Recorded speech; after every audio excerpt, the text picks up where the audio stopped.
Finna load, it's low. Broke ass nigga, what you do today? Broke ass nigga, what you do today? The young OG, bitch, I talk more shit than Dogface. The most dangerous voice in Detroit is running all over the YouTube streets. You better look over your shoulder, because you never know who or what's going to get it next. Because Dogface TV is in the area. 5, 4, 3, 2, 1. Let's go. 5, 4, 3, 2, 1. Let's go, people. My name is Dogface Calderon. This is the YouTube streets. This is the illustrious panel. This is the meeting place. The meeting place, the marketplace for the ideas of black men. Don't start that shit, Boogie. When I'm giving my introduction, don't be giving me no look like that, Boogie. This is the marketplace of ideas. This is where intelligent, reasonable, except you, Boogie. I said intelligent, you're intelligent, but I said reasonable, right? You don't come down on the reasonable side of things quite often, right? Just the YouTube streets. It's public figure Boogie TV. You want to introduce yourself, or shall I do it? Mr. Time to go to work. That's right. It. That's it. We Uncle Juice is in the building. What up, though? It's Juice in here, the Beef Factory 313. Want to hear that gangster shit? Tap into the Beef Factory 313 on YouTube and Instagram. You feel me? Right. And I don't even know if we should call this next gentleman. I don't even know if he needs an introduction, and nor do I. So let me ask Boogie and Uncle Juice: do we call him a special guest, or is he a part of the program? No, he honorary member. He honorary host. Right, whether he as one of the guys, whether he want to be or not, right? For real, you win. Do we give him options to decide whether he want to be in cahoots with us or no? No, he already in cahoots. He locked in. Right. I'm just asking because I ain't trying to just be presumptuous. You know how black folk be, right? No, he locked DC, in. Go ahead, handle your business, man. Yeah, handle your own scandal. Introduce yourself. Why take me a drink of this motherfucking Cavassier? You know how we do. Oh man, I'm Eon Williams.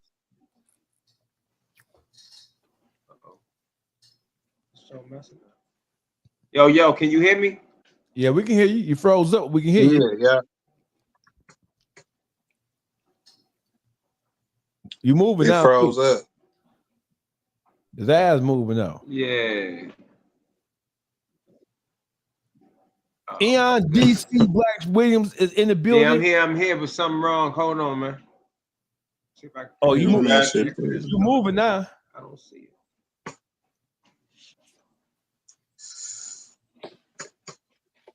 Yeah, Eon Williams, man, author, journalist from Washington, D.C., and man, I run the DC Blacks platform. Can you hear me now?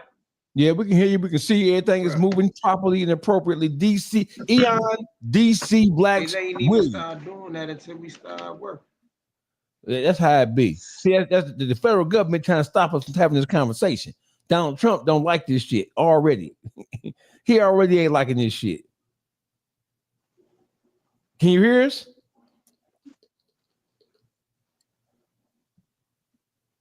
Mic check 1 2 1 2. Can you hear us?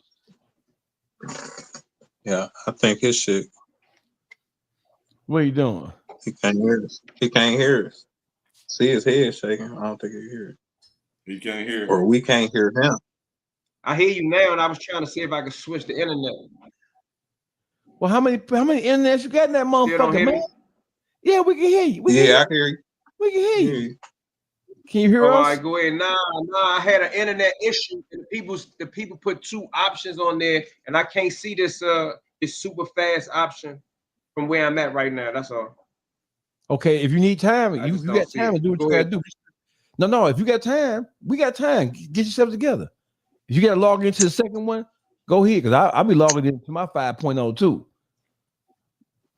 Yeah, that's what I'm. Yeah, you know it's all right. You already know what I'm talking about. Mm-hmm.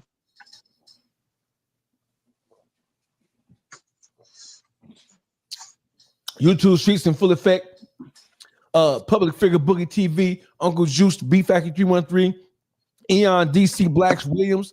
He's at the epicenter of Donald Trump's bullshit in the great territory known as the District of Columbia, Washington, D.C. He get this internet together. We're finna have an amazing conversation, man. Thank y'all for tuning in. This is the YouTube streets, right? It's on and popping, y'all. The boys are back in town for real. You see Boogie and We Fad. gonna be back all week. Right, you see Boogie and Fad up already. Boogie and Fad up. We Juice. gonna be back all week. Uncle Juice, what's happening with you, man? Hey, I'm ready to get down to this because the people need to be paying attention and shit. You feel me? They focus on the wrong things. You feel me? And Donald Trump just slid in there and he's setting up his pieces. Hey, listen, every time something happens, they try to put our focus on the dumbest shit in the world. Well, meanwhile, Donald Trump missed the second place. and them boys are they making it happen. Eon, can you hear us?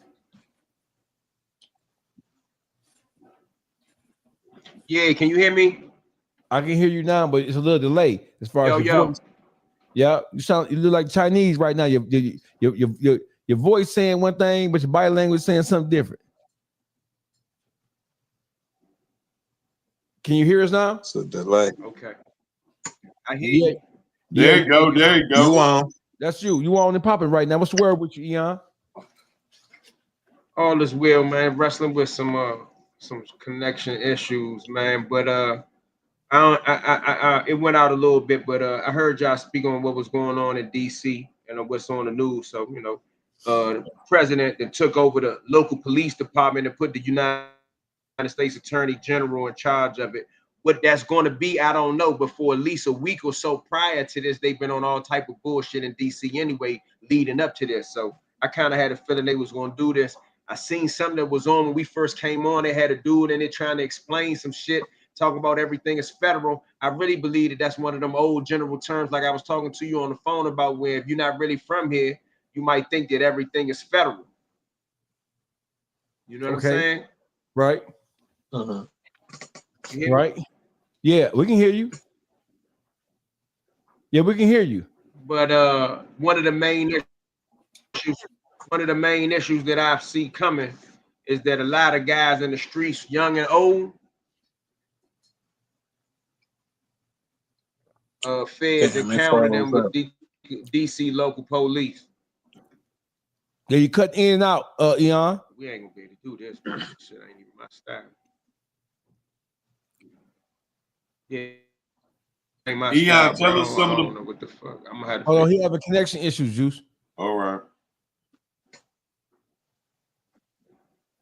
Mic check 1 2 1 2. My name is Dogface. Call around YouTube streets. We have Eon, DC, Black Williams. We got some connectivity. We're gonna make this shit right so we can talk about.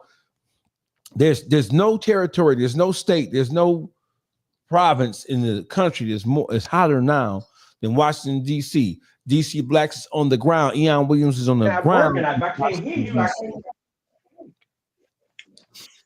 It's crazy because the crime's in the hood, so they just gonna be patrolling the hood. Yes. You guys even ask that question? Yes. Yes, that's what they're gonna be doing. That's what a black is it, man. Get your mic off, Eon. You're moving good, but your mic is off. Okay. Hell yeah. So Donald Trump, he deployed 800 National Guard members, and he put the U.S. Attorney General in charge of DC's local non-federated police department. And we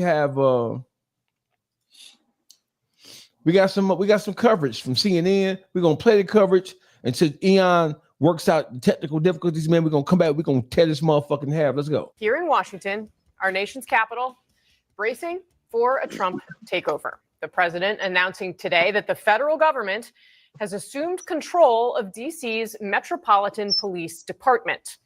He also said he's deploying hundreds of National Guard troops. Just moments ago, the mayor, Muriel Bowser, issued her first comments on the matter. While this action today is unsettling and unprecedented, I can't say that given some of the rhetoric of the past, that we're totally surprised.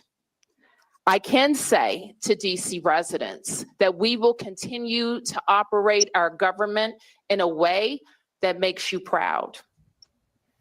Mayor Bowser responding there to a lengthy news conference in which President Trump characterized DC as a city overrun by crime. He repeatedly called it dirty at one point, called it disgusting. The solution that the president described raises questions about just how far things will go. Don't mix pink salt with lemon and 2 other ingredients if you don't want to donate your entire wardrobe in less than a week. See, they fight back until you knock the hell out of them because it's the only language they understand. You can see they want to get at it. And they're standing there and people are spitting in their face and they're not allowed to do anything. But now they are allowed to do whatever the hell they want. As president, Trump has the authority to control DC's police force for up to 30 days before he would have to seek congressional approval. So now the question is, in the coming month, what's going to change? Mayor Bowser today sounding open to the possibility that, well, the change that comes might not be so bad. The fact that we have more law enforcement and presence in neighborhoods, that could not, that may be positive if people are, if it's a positive action. So that's what the executive order says. All right, Eon, you back with us, man? Yeah. You hear me? All right. Yeah, we can hear you loud and clear now. So talk to us, brother. You're on the ground. You're from Washington, D.C. You're on the ground. You're in ground zero of the hottest topic in the land right now. Can you tell us what is a day in the life of a D.C. resident like right now that Donald Trump has sent 800 or so National Guard troops and seized control of y'all police department? What does it look like in D.C. right now? To be honest with you, them 800 National Guard, they ain't came out yet. But for the last week, in places like, I want to say like the inner city, they done had some police presence. So a lot of people here not used to seeing the ATF, the U.S. Marshals, the FBI, and certain federal U.S. Park police doing what they call patrol work. So one of the things that I only seen one person in the news mention this, it's really a potentially dangerous and volatile situation, because I think no matter where you're from, I think every adult that know a little bit about the United States and law enforcement knows that United States National Guard, active military, and FBI are not trained for community policing. Just a day ago, before this even hit the fans with taking over the police department, the FBI and them was already doing these patrols that they talking about is going to come, and they shot at somebody. The person who they shot at was supposed to be unarmed. So I'm trying to make a point. I believe that they was in the trenches. And when we say the trenches, it ain't necessarily got to be the projects, but it's that part of town where certain things happen at. I believe that they shot at the person because they was scared and they was nervous. Those are type of things that come when you bring in a whole bunch of people with firearms and they got alphabets, ATF, DEA, FBI, and they doing police work. The local police are local police for a reason. They know the local people. That's a fact. You feel me? So that's one of the issues, but it's gonna be a whole lot of interaction between law enforcement and regular people, and some people that don't know what's going on, some people that think that they don't care what's going on. For an example, we got a local law here that let us carry 2 ounces of weed. On a small tip, with the United States Attorney General taking over the police department, that's going to change the way in which the police interact with you about just smoking weed.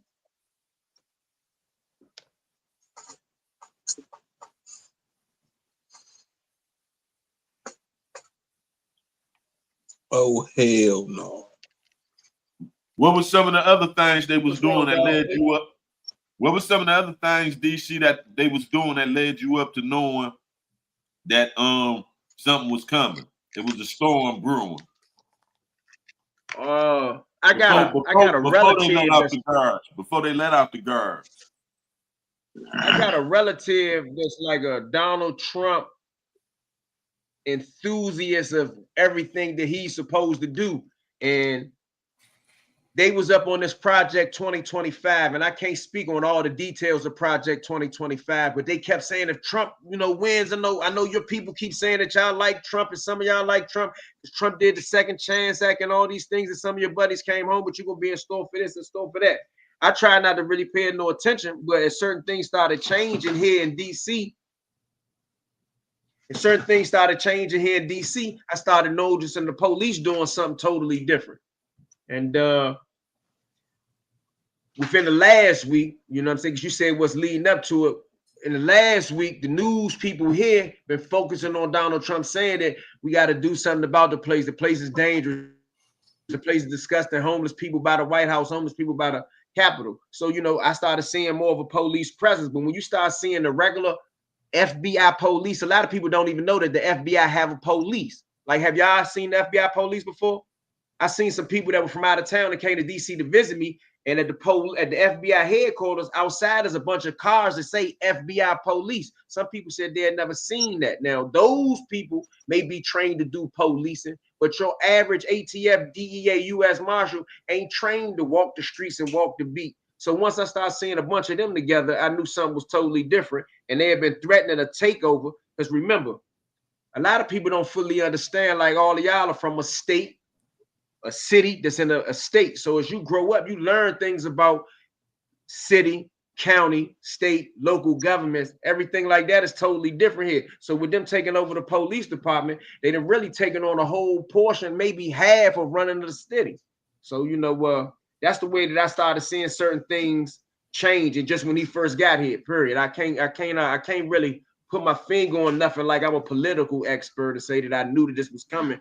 But a lot of people that know politics said that they saw certain things like this coming. All right, so I have a question. Go ahead, Juice.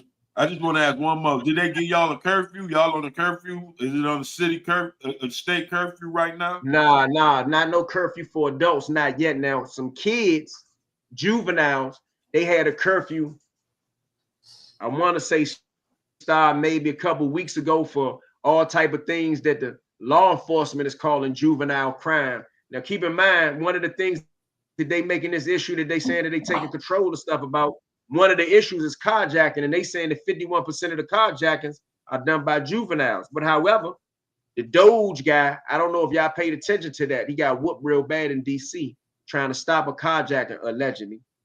But he wasn't even whooped or assaulted with a weapon. So it's kind of like, just something that I think that they use. And so the Doge guy got whooped real bad in DC. Then another staffer that worked for Donald Trump, if I'm not mistaken, got killed in a carjacking.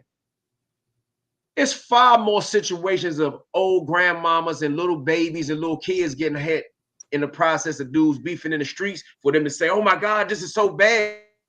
So, I just think it's a bigger conspiracy of them taking over the city for some type of reason. But they've done something just now that has never been done in Washington, D.C. before, ever. Now, the National Guards have been deployed before. The federal government, by way of Congress, has taken control of D.C. before in the 1990s with what was called a control board. And I tried to mention a little bit of that when we had conversations about Lawton and the feds before, because that's the reason why there is no Department of Corrections. That's the reason there is no prison for DC dudes, because of those laws that put these things in effect. It's a big ass ball of confusion. If you're really not here, you're really not from here, you had no reason to try to understand it. You get it? Like if I was from Michigan or I was from New York or Houston, I wouldn't have no reason to understand the local governance of the District of Columbia unless I wanted to get into politics or law.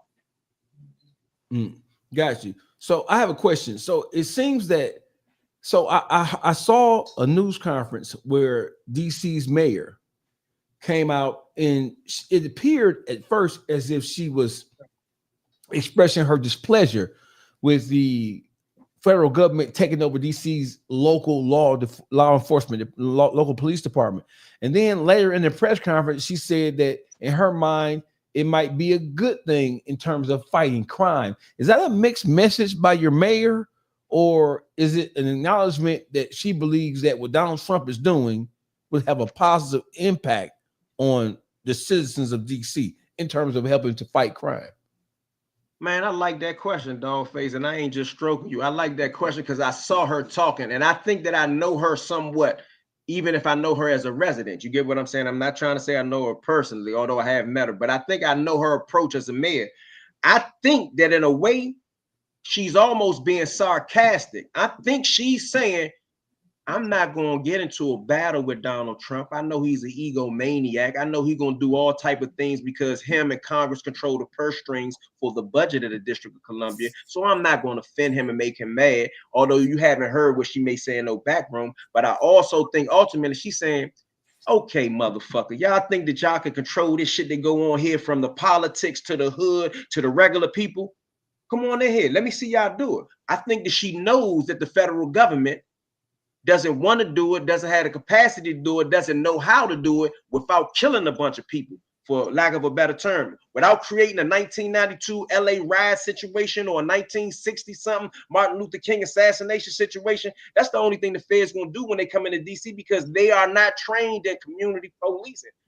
That's why you have those different levels of law enforcement. So I think the mayor is saying that it's nothing I can say because the mayor fully understands the legal situation that DC is in. In the United States Constitution, there's a part that says no matter whatever happens, Congress and the president got to say so over the matter. She knows that she can't reach that level of being a politician without knowing that. So she can't say but so much, Dogface. I mean, just to answer that question without going too much deeper, I think that's the answer that she has to give from her position.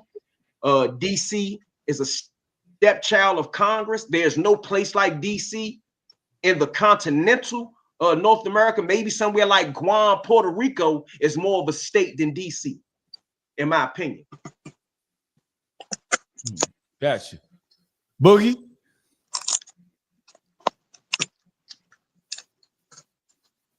Donald Trump full of shit. This is the second place he didn't. The second place he didn't did this. First it was Cali.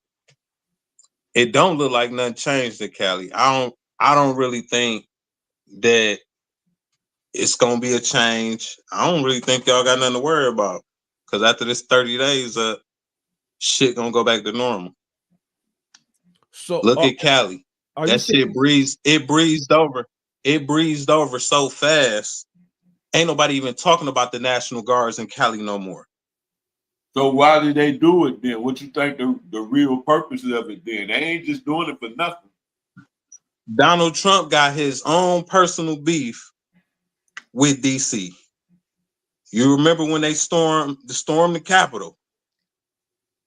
He just on one. He had to do that. I'm not a politic type person, but he holding a vendetta, and DC been on this fucking list. Obviously. So let me ask you a question, Black Eon. So obviously the cornerstone or the principle or the point of this all, and that Trump articulated was because crime had grown so far out of control in the territory known as Washington, D.C., and things had become so lawless, and local government were ineffective, respectfully, when it came to fighting crime. So he's saying that this is something that he had to do in order to reestablish control. Is that how the residents of DC see it? Is crime? Because I'm seeing statistics on CNN and MSNBC where, by and large, overall crime when it comes to violent offenses, drug offenses, and property crimes went down across the board. So on the backdrop of that, what the fuck is Trump talking about? To be honest, Dogface, in that layered question you just asked and the statement that you made, you said everything in there for real. And I say that to say that I don't know what the ultimate goal of it is, because if you quote all the crime statistics that you just quoted, it don't match up. And like I was telling you earlier, they mentioned something about the murder rate. Now, the murder rate is being compared to the 2023 murder rate. Let me just get it together. Being compared to the 2023 murder rate. All those murder rates are low. He said this is the murder rate that is higher than Bogota, Colombia, and all this and all that. When I was growing up in the 90s, just as everybody remember, DC was the murder capital. It was 400 plus murders every year for 2-3 years, 4 years straight. So none of that is true. I think it's just a play to be able to pay the government or pay DC back, as Bruh said, and also to take control for something that may be a little bit deeper. But at the same time, what he says out his mouth is that it's lawless, it's dirty, and it's full of homeless people and rats, real rats. That's what he says. He might say anything. So being a DC resident, we're used to politicians using trigger words and trigger catchphrases to describe crime. Dog whistles. Yeah, absolutely. So as a lifelong resident of DC, when you hear him talk about crime, that's one thing. That's debatable, whether it's up or down, whether local law enforcement has been effective or not effective. But when you hear Trump use things like terms like words like they're dirty, it's dirty. Does that smack of racism to you, or does that's personal? Yeah, because when you say a city and it's the people who habitate that city are dirty, when you refer to the city as dirty, as a DC resident, that's personal. How does that make you feel? To be honest with you, Dogface, and I ain't trying to be difficult, I stopped listening to those inflammatory statements that Donald Trump makes, right? When he was talking about Baltimore being rat infested, right? And coming from a New York resident, and I'm not dissing New York, but Donald Trump was a New York resident. That's where he came from before he got his Mar-a-Lago thing in effect, right? Right. He shouldn't be talking about rats in a city that we live in. So I just stopped listening to him. Some of them statements just be inflammatory. Are there rats in DC? Yeah, there are rats in DC. Are there homeless people in DC? Yes. But anybody could do a quick Google search of beautiful things in DC from black to white. So, you know, a lot of his stuff, I think it'd be like newspaper editors write titles and headlines to be sensational. I think he makes sensational statements for certain reasons. And some people have even speculated that this whole DC police takeover, he only took over the police department so far, right? Right. A lot of people think that this is just a distraction from the Epstein matter. So who really knows when it comes to politics? And I'm not trying to change our conversation into the Epstein matter, but some political experts believe that this is a play. Yeah, I think that there may be some credibility to that, because it was just revealed, I believe, yesterday when I was watching a report on MSNBC that Donald Trump had over 4,000 money wire transactions between himself and Jeffrey Epstein. Right. 4,000? I believe it was like 4,700 wire transfers over a 5-year period between himself and Jeffrey Epstein. What in the fuck could that have been about? He got some explaining to do. All right, so how is life on the ground in DC? You're moving throughout the land right now, right? So what does a day in the life of a DC resident look like right now? Is it a ghost town? Are people still moving around without a care in the world? What's going on the ground? For me, right? Like I was just telling you, I've been kind of staying out the way for 2 days because I thought I saw what was coming. But my people was just telling me in their travels throughout the city, they not encountered. And I talked to 2 family members. One said as they was driving through work, they didn't see it, they didn't notice it, but they are in different places. Now, some of my dudes from the hood, if you look at their Instagrams, as you know, it's gonna be different from social media to legacy media. Legacy media not showing you when the police got people on in handcuffs and they detaining them illegally, or they doing this and they doing that. So most of those things that are going on, I'm not encountering them firsthand. I'm seeing them on social media for dudes that's outside. I'm not a dude that's staying on the block outside anyway, so I'm gonna be able to avoid some of this stuff. The only way I'm gonna really bump into this this intimidation of law enforcement presence here is going to be through driving. And you know, most of the guys that don't really know what's going on or don't pay attention, they're going to encounter these potentially tragic situations just through smoking outside, drinking outside, or driving your car. But what I do see, I see a whole bunch of unmarked police cars. I mean, not police cars, a whole bunch of unmarked cars with police in them, and they not regular police. So I haven't really seen the DC police trailed by the federal police like I'm seeing on the internet. I haven't seen that myself yet, but within another week, I think it's going to be a whole lot of, what's the word I'm looking for? It's going to be like a whole lot of photo ops of them in town doing things. And in the process, young and old, some people that's not aware or don't take it serious enough is going to get caught up. That's how it's going to be. It's going to be a lot of people to get caught up in the humble. That's you know what I mean? But they out and they jumping out, and it remind me of the 90s. It's a perfect setup. It's the young niggas that ain't gonna take it serious. So that's a perfect segue, and I was going to get into that. I'm glad you read my mind. So now we find ourselves in a situation where you have the younger people who are in the hood, the YNs. They've never seen or experienced something like this in their short lifetimes. What should this mean? If you could use this platform to reach out to and talk to the masses of the YNs in the DC, Baltimore area proper, what would be you as an OG, as a person who's been through it all, seen it all, from the youth home to jail to prison? What would be your message to the regular guy, the YNs in the hood, jamming, as they say in DC, right? What would be your advice to them in terms of how to avoid getting caught up in this federalized web?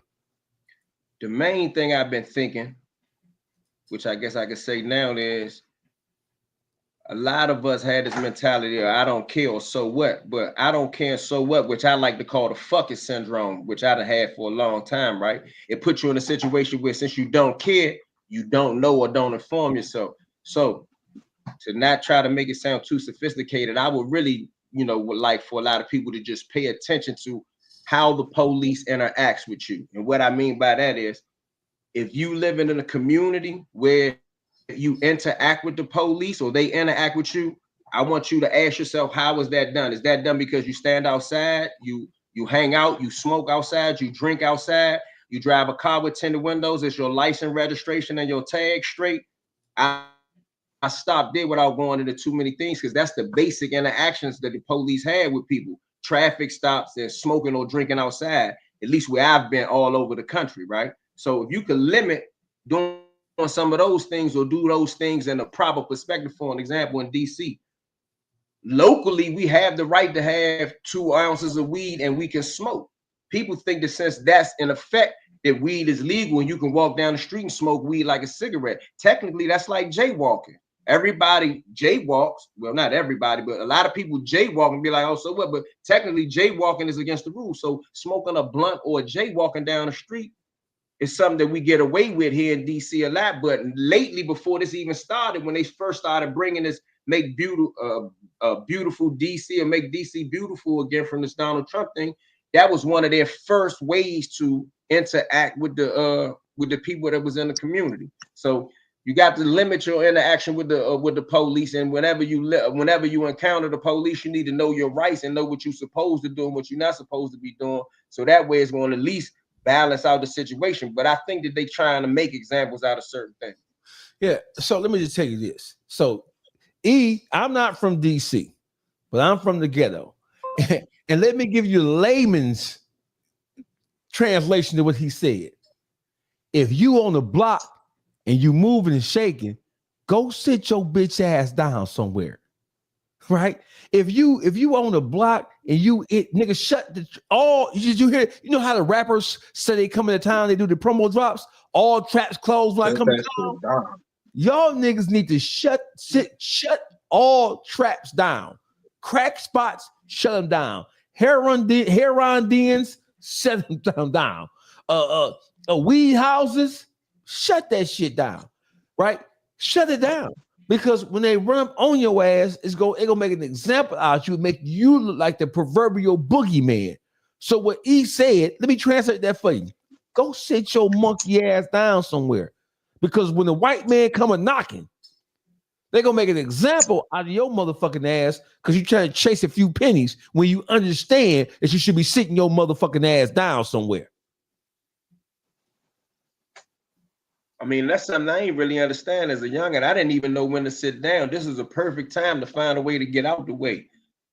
You know what I mean? I mean, but that's why they make sure. Lately, when I'm saying, Go ahead. Go ahead. But that's why they make sure they separate the youth and the elders. You feel me? They don't want the youngest to kick it with the big homie. They don't want them to have no big homie. They want them to feel cool. It's cool not to have no big homie. So we can't acknowledge them on what we went through, so to prepare them for what they going through to know how to fight the next battle. You feel me? Hey, Juice, let me ask you a question. When you say they, you make it sound like there's a conspiracy amongst the white man and the government to disengage the older generation with the younger generation so as not to transfer knowledge. Now, Juice, is that what you're breaking saying? that down for me? Exactly. No, I want to make sure I'm clear on what you're saying. Are you saying that it's a conspiracy? The white man has got into the politic of the hood and are actively trying to convince or have convinced the YNs to not listen to the OGs. Exactly. What the first thing you hear him say? No. We ain't got no big homies. That's what they say. That the white man ain't say. Yeah. The white man never The said. white man ain't had nothing to do with that. Yeah, he planted the seed. He planted the separation seed. See, it started way before that. It started with the mamas them and the welfare. So they do little things to implicate the separation. So what they tell them, we give you welfare, but you get your baby daddy can't be in the household. You feel me? So it's different things to implement that. Bro. What's up, bro? Hold on, go ahead. What's your name? Make your point, Juice. No, go ahead. He just came in. Let him go ahead. Go ahead, brother L. What you got to say? What you want to ask? Oh, I apologize, brothers. I didn't want to be disrespectful. I'm a big fan of you guys. I didn't want to cut anybody's points, but I think that first of all, I want to salute you, brothers, for having this conversation. It's so important that we talk about this because I think this is unprecedented. I watch a lot of the content from the brother Eon yourself. I'm from Chicago, Illinois. Black people all over this country got to have a real conversation right now, because what the brother is doing with this conversation, and I'm just claiming that what the brother's doing with this conversation is just amazing. I'll just make my comments short. What Donald Trump is doing, in my estimation, is just literally a setup punch for the rest of the country.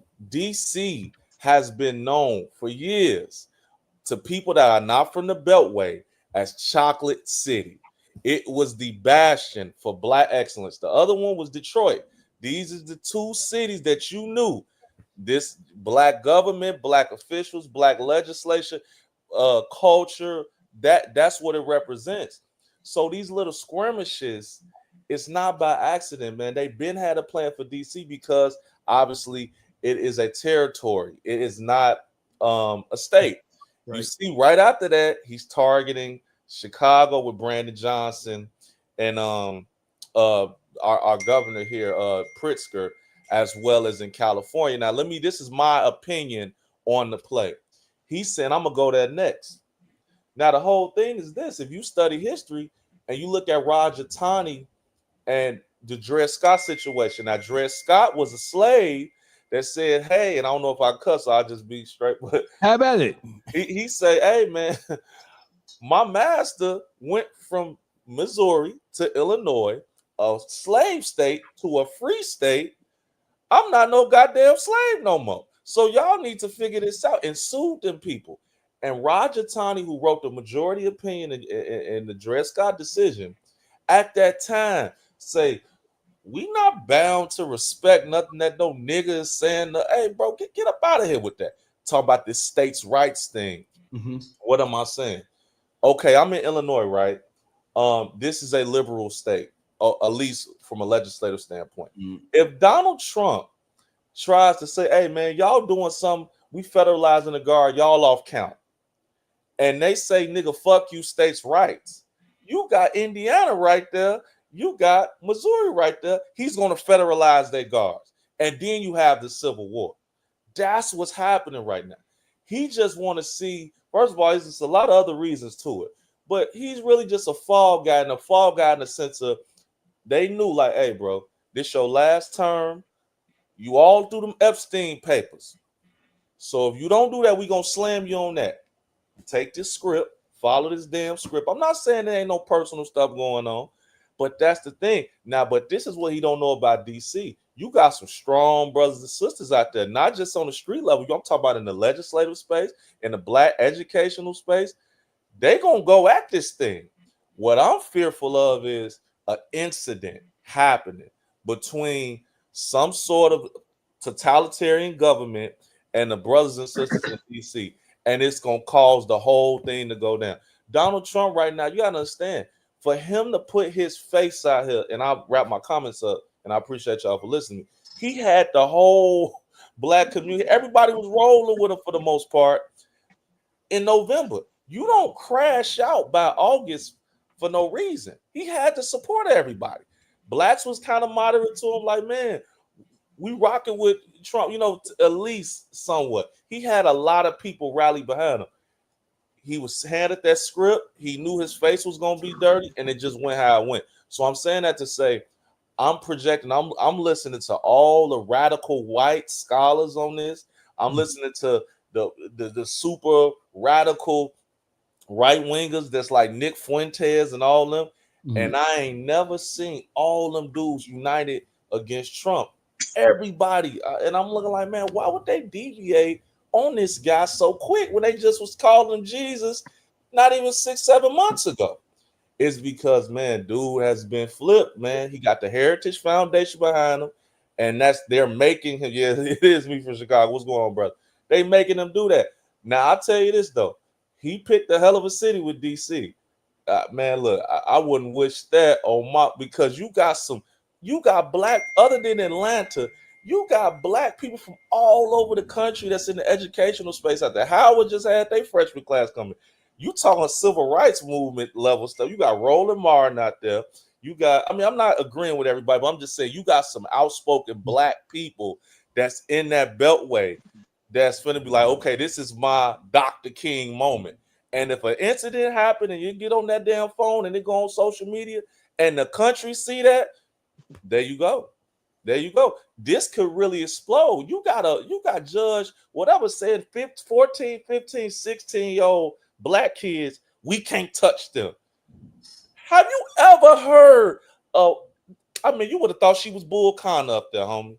It's another level. Not lastly, with the California thing, it was a little different because it wasn't a black or stateside issue in a sense. This was about them coming in to try to remove these quote unquote illegals. I'm gonna be real, that community didn't stand for it. They was fighting with them people out there. I'm not on the boots in Cali, I got a lot of family and stuff out there, but this is different because this is not about immigration. This is about black Americans in a city, the nation's capital, that we heard for years was Chocolate City. And you gonna sit in the federal, man. Ooh. Hey, listen, this is big. So I appreciate y'all listening to me, but it's serious, man. I think that this ain't no, it's just gonna blow over. None of that. This was a first step, and it ain't about reforming no crime. You already see the statistics. The crime is low. The crime is low. It ain't about that. It's, and think about the cities he said he was gonna send to all black mayors. Of course it is. Of course. Let me ask you a question, brother. DC Blacks, Eon Williams. So does it feel you're in DC every day, except when you're on your travels?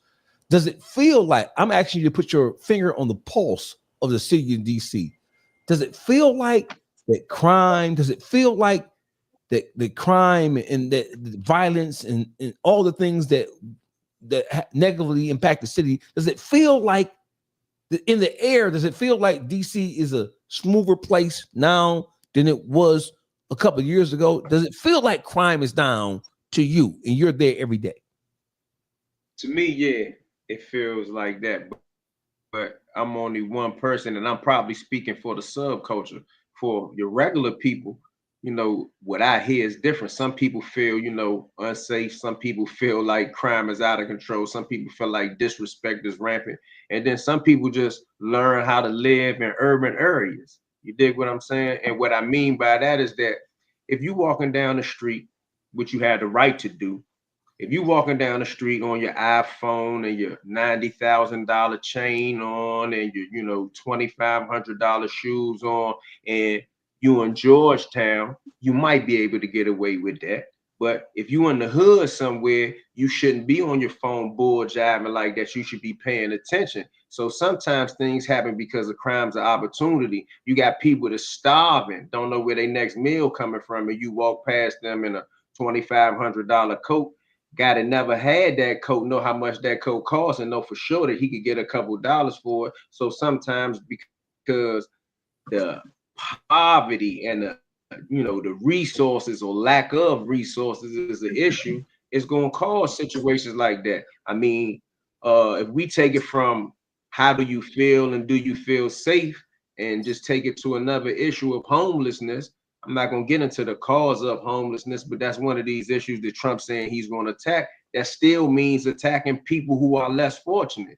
It ain't too much you can change with people that are less fortunate, whether they are, now let me say it a different way. Some of these programs out here that's out here to stop gun violence and certain type of violence things, they're approaching us as a health type of issue, like a sickness almost, right?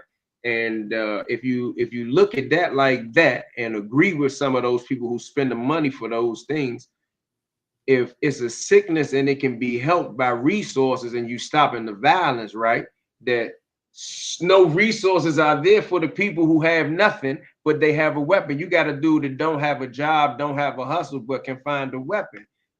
It's a whole lot of more issues that got to be addressed for people going to feel safe regardless. For people that's going to ignore the matter, there's a lot of other issues that need to be addressed before a person is going to feel safe in DC. So those that may have enough money, have enough going on, they may can live in a way where they never encounter some of these problems.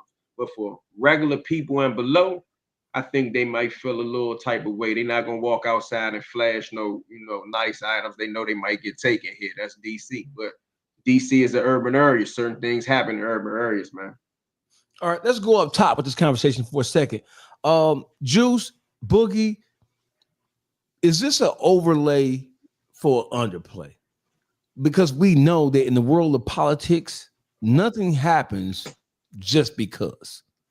It's obvious some hidden agenda that's about to be revealed without necessarily having without having necessarily been explained. What the fuck is really going on here behind the scenes that we're not paying attention to? And I'm asking that question because I'm saying that Black people, by and large, as a whole, we always focus on bullshit while people who are in positions of power and influence use our distracted minds to initiate policies and procedures that are going to have a negative impact on us.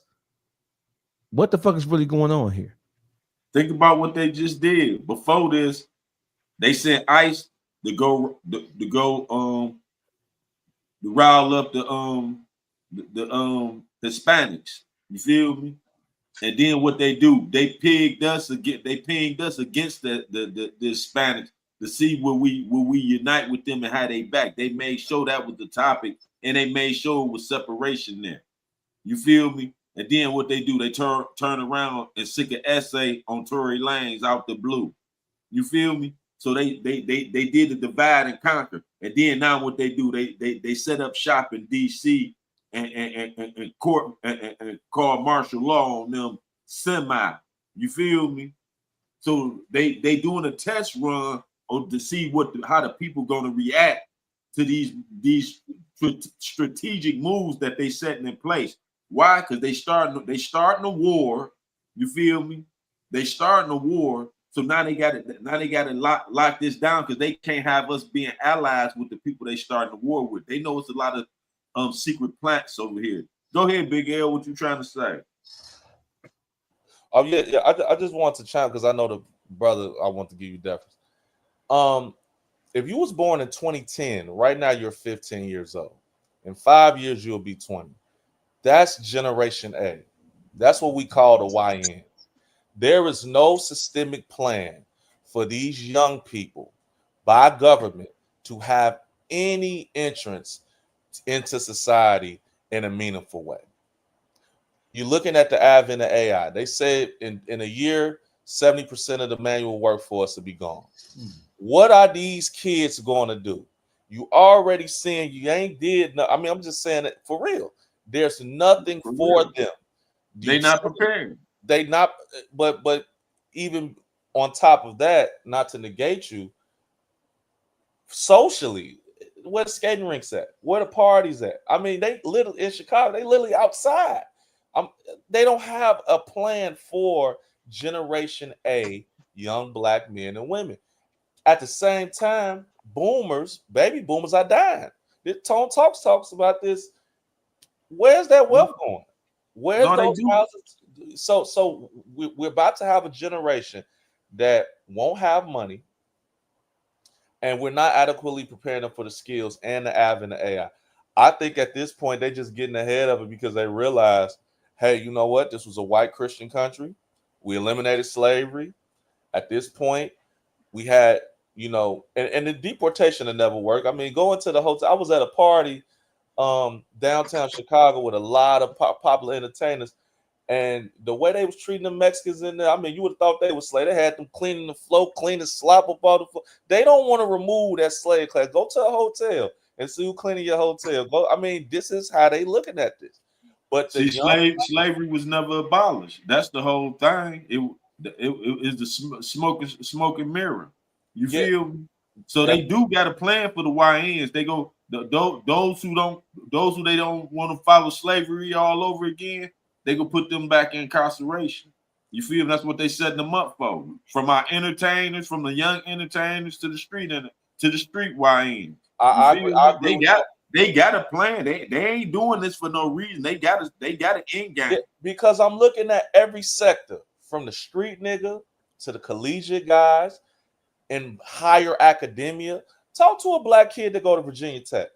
Talk to a black kid to go to UCLA. I'm talking about in real scientific fields, electrical engineering. I'm talking about where they really doing something massive. They all feeling it. You could have a kid that might call it for a gang and he got some trap spots, and talk to a kid that's in the electrical engineering department at UCLA or Cal Berkeley. They got the same issues right now. And we got to figure something out for that. I think that, to be honest with you, and the brother Dollface said it, he said, man, what's the underlay for the overplay? Truthfully, right now in society, in the world, black culture is massive. I think with the FBA movement, we have alienated ourselves from other blacks on the planet right now. We got to have a real conversation about our continuity as a people moving in the next 25 years. I'm not seeing it. Right now, you got people that think Lil Baby, and I love Lil Baby, that's one of the guys, that he is more important to you ain't got to prefix what you saying by trying to. I'm trying to be nice, but you know what I mean. He'll bust their head, bro. We ain't got I didn't know I could let. We have young black men and women. Talk your shit. We have young black men and women who listen to entertainers and athletes as if they were Mega Evers and motherfucking Malcolm X and Mr.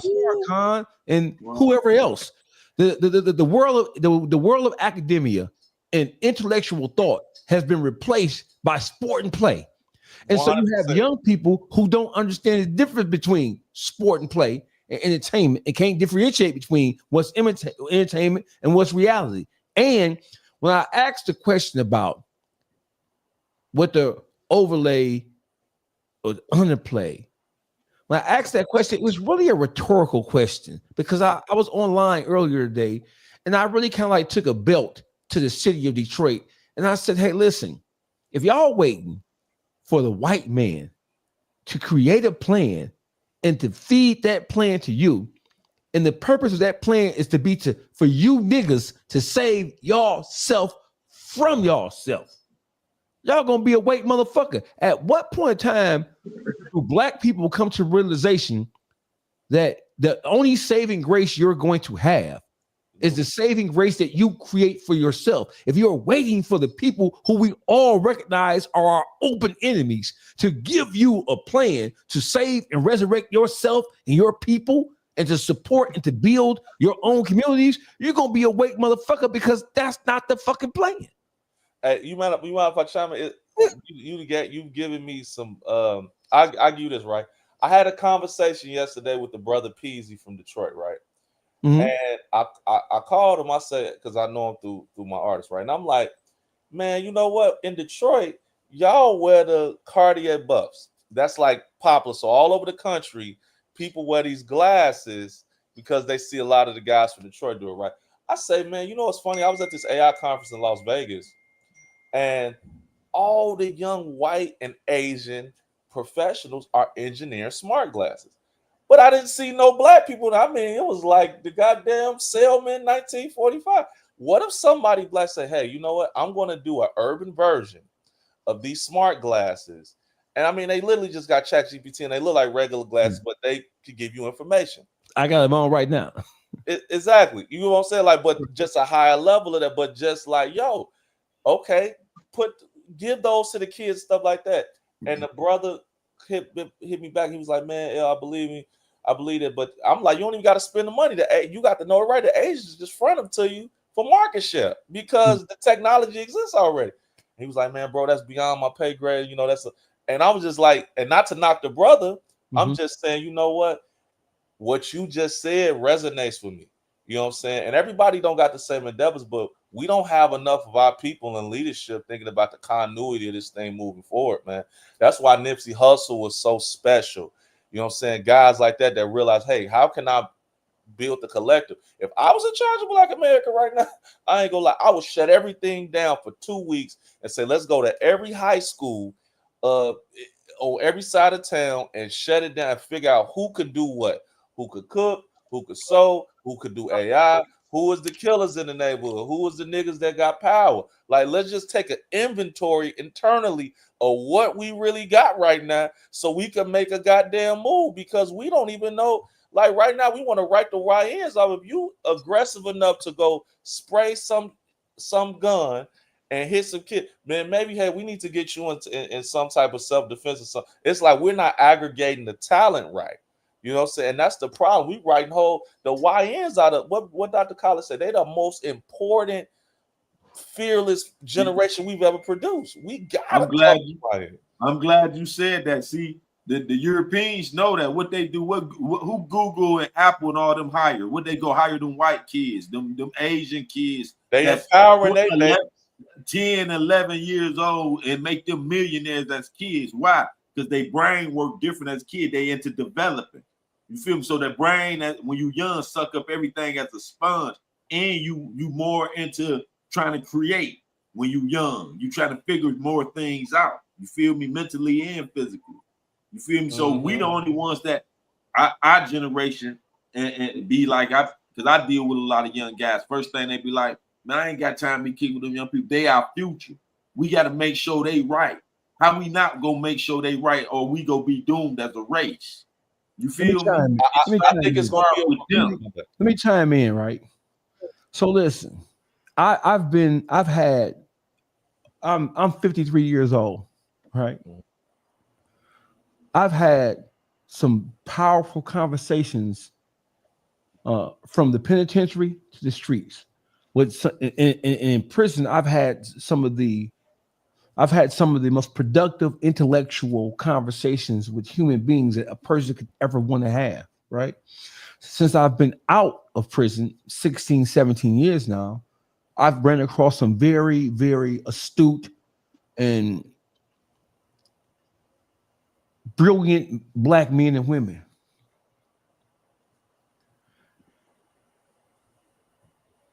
I want to say this, and I want to be as respectful as I possibly can, but I have to say it like it is. Gotta make it plain. Whose responsibility is it to set out a plan, to map out a strategy, for the advancement, inclusion, and survival of Black people, of brown people, of yellow people, of red people. Whose responsibility is it to do that? When you think about what we are saying on the backside of it, that racism, this country was built on racism. It was built on white or European or Caucasian elitism. If we know that and we understand that, then we know and we understand that white people are never, ever going to purposefully put us in a position where we are going to be able to take advantage of the true definition of what the American dream is supposed to be. They're never going to help us help ourselves in a meaningful way that doesn't put them in charge of or put them at an obvious advantage over us as a people. So if we ourselves as a people, as a community, if we don't recognize and then start to put things in practice, and I don't see how that can happen because we are a people who are truly divided amongst ourselves. The plan that the whole the Willie Lynch, the ideology, that shit worked on us like nobody's business. Black people, we hate each other. We don't like each other. We don't like each other. We hate each other. We don't work together. We don't feel like we have a common cause. How can we ever move as a nation of people when we don't believe in each other, we don't understand each other, and we don't support each other? How? We can beat this shit like a dead horse until we blue in the face. But Black people have been successfully subjugated from a psychological and emotional standpoint to the point right now. If I'm lying, tell me I'm lying. You can take every Donald Trump supporter off the face of this earth right now. You can take every skinhead, every AB, every brotherhood for those who are not inclined, even in the penitentiary. You can get rid of everybody who hates Black people, including the Indians and some of the motherfucking Nigerians too, because Nigerians hate American niggas worse than the Ku Klux Klan. But I ain't gonna go there, right?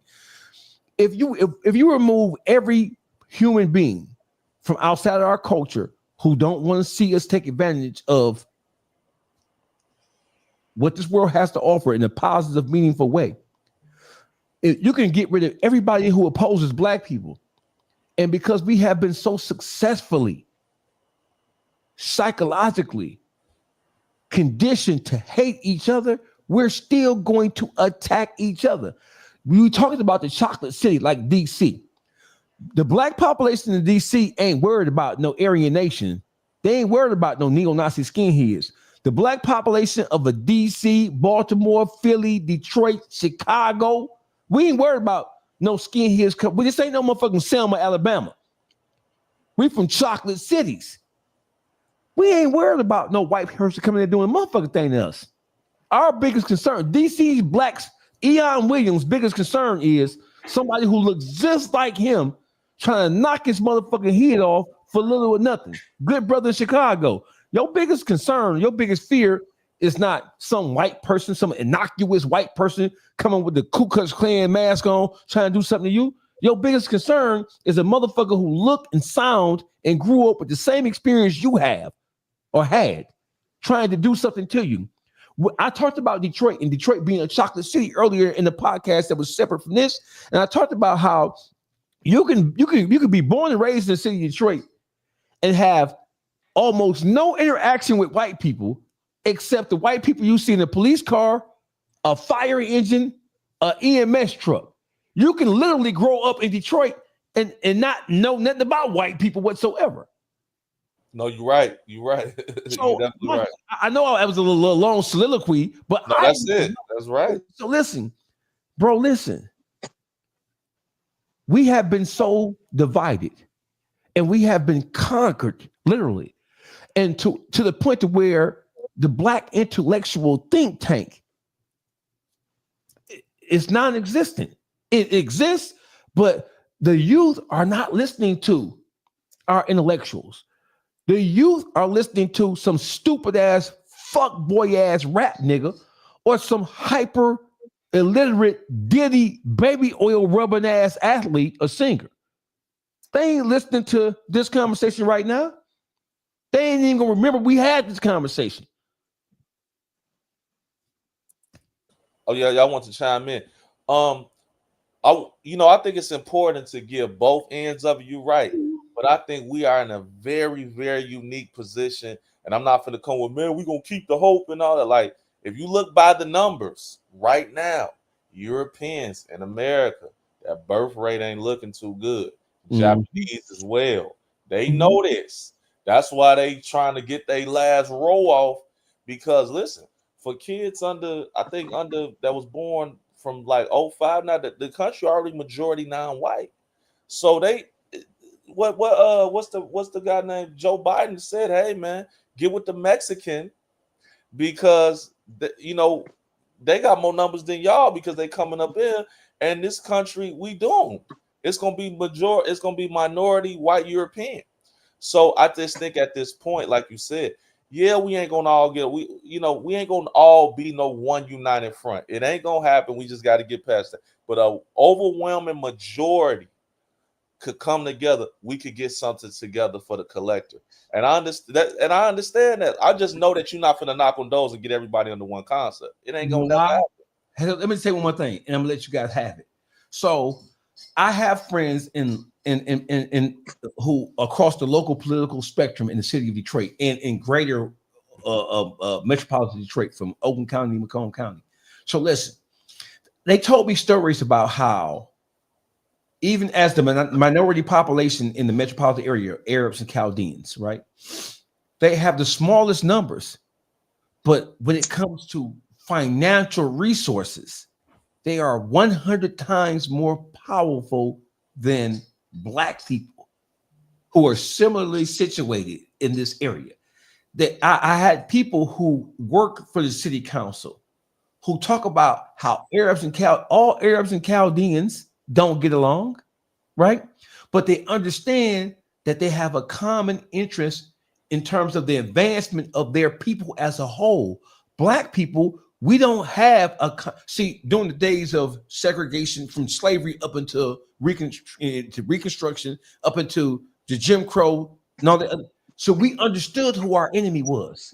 We understood that we had a common goal because we were in the same communities. Now, Black people don't feel like they have anything in common with other Black people outside of the color of our skin. And that color of our skin is not a strong enough unifying bond to make motherfuckers love on each other, understand each other, want to help, want to aid and assist each other. And it certainly doesn't give us a sense of being one common union. So I'm saying these white folks gonna continue to do what the fuck they want to do. And white people are quickly becoming the minority in this country, but that makes them even more dangerous. Yeah, 100%. They facing the mortality. The most dangerous, to piggyback off you, OG, the most dangerous entity right now in America is, I would say, a millennial white Anglo-Saxon male.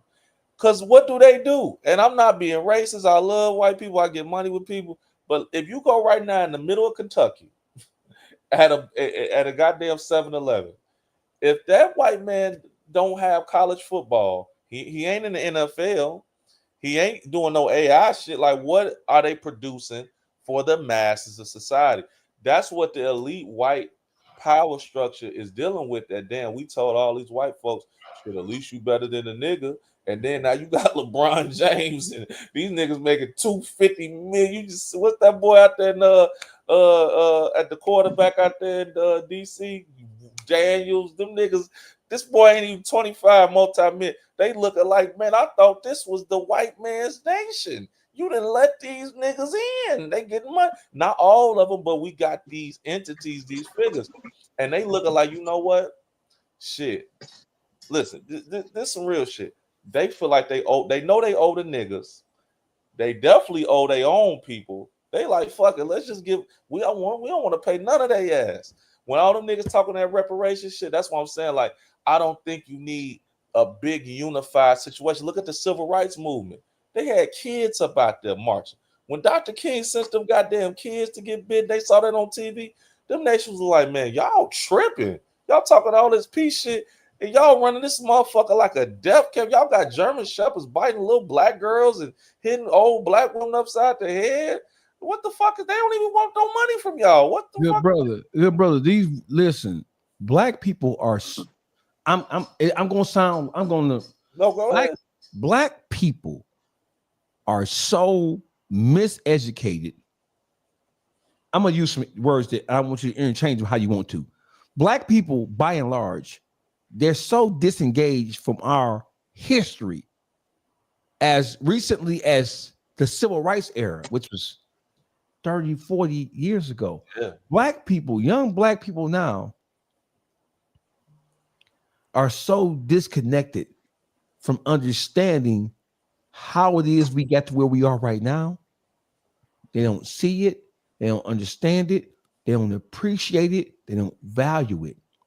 So it's almost like when you look at the relationship, the dynamic between black men and black women of all age groups right now in 2025, there's so much distrust amongst black men and black women. And that's the foundation of any community that you ever would hope to build. Any cohesiveness between black people has to start with the reestablishment and the relinking of the relationship and the love bond between black men and black women. When you look at the T-app, did they have a T-app in Chicago? Yeah, it's everywhere. The T-app everywhere, right? Hey, I was on it. I bet you was. They didn't say nothing too bad, but it was a lot of. And I'm mad.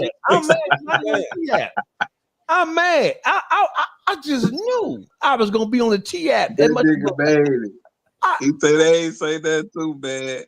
I wasn't on there though. They got a male version now. Let me tell you something, brother. At the base of any community worth talking about has to start with any community development. Listen, if we can't even develop a genuine understanding with our women as a people, at what nation do you know in the history, in the annals of time, has ever been considered a great nation